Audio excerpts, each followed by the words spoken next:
Major freezes have occurred across Louisiana, and a lot of damage as a result has occurred to our tropical plants. So there are two categories of tropical plants. We sort of divide them into when thinking about cold damage.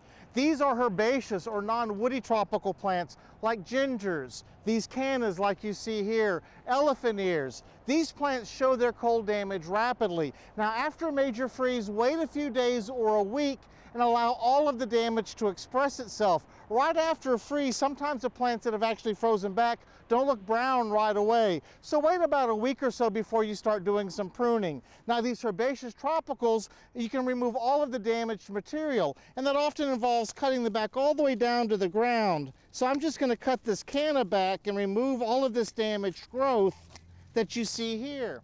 Now, there are rhizomes in the ground of these plants that need to be protected.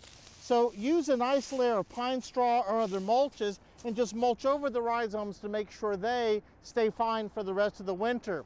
Now woody tropical plants like this crybaby tree, you can see the leaves are damaged, but it's harder to see how much of the woody part is damaged.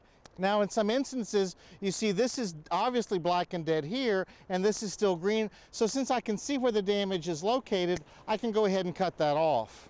But on these woody tropicals, if you're not sure, just leave them alone, wait until spring when they start to sprout out, and you can see if they're alive then. One other technique is to scrape the bark. If the tissue right under the bark is green, that also indicates it's still alive, and that's where you would not want to prune. So look at your herbaceous tropicals, look at your woody tropicals, prune if appropriate, and make sure you keep those lower parts mulched. For Get It Growing, I'm Dan Gill with the LSU Ag Center.